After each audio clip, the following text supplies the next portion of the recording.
Namamu. Saya scooty bike in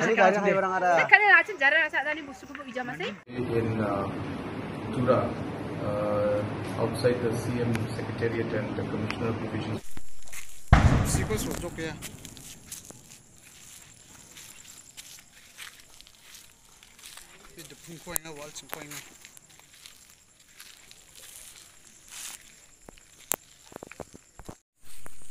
Ramo dua garis muka de kalak naik.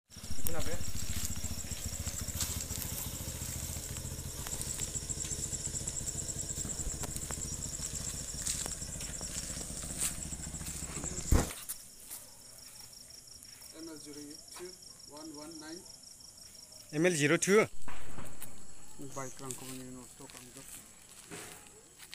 gariko nostok multi 800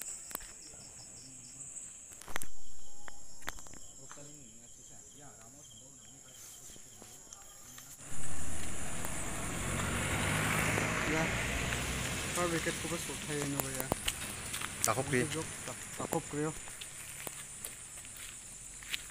The incident that took place today in Tura, outside the CM Secretariat and the Commissioner of Provisions office, is indeed very, very unfortunate. We had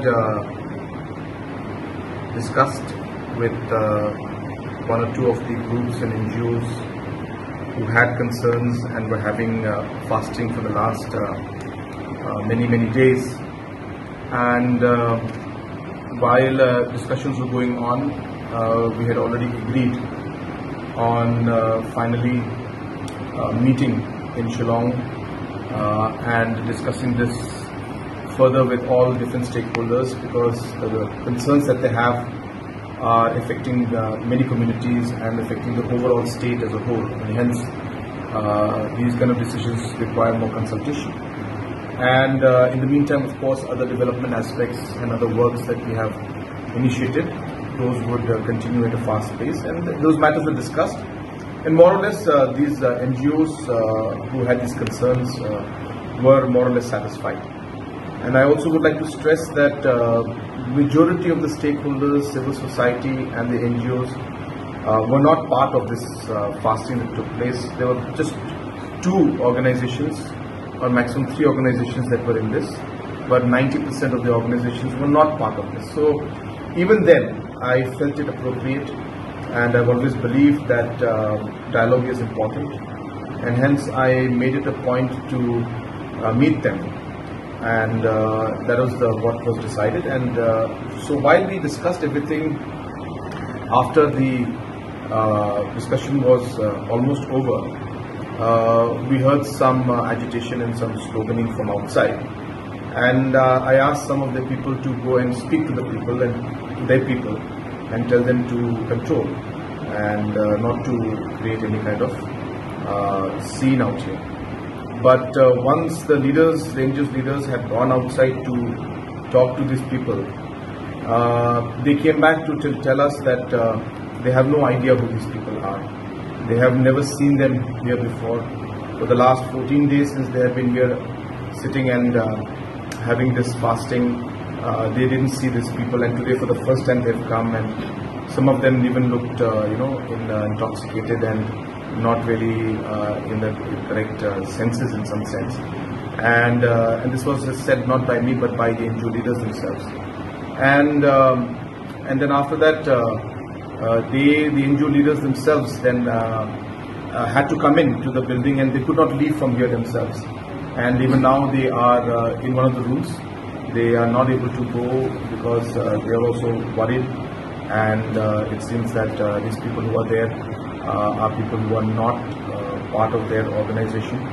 So we have a full video recording and details of all the people who have instigated, and definitely as per law necessary action will be taken from the police side.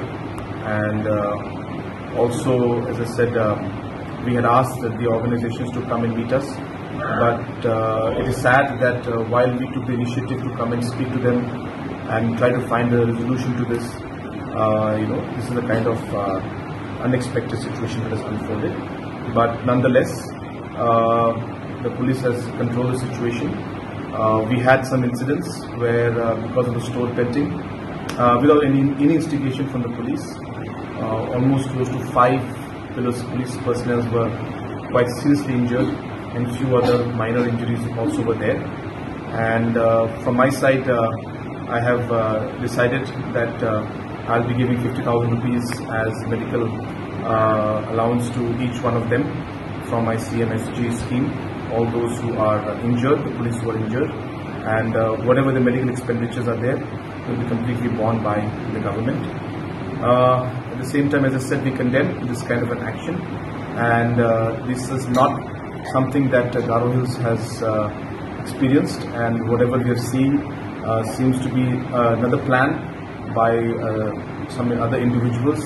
As I said, even the NGOs who were in this have already said that they are not part of this, and they are not aware of the individuals who have been involved. And as I said, we have recordings, so accordingly police will take action.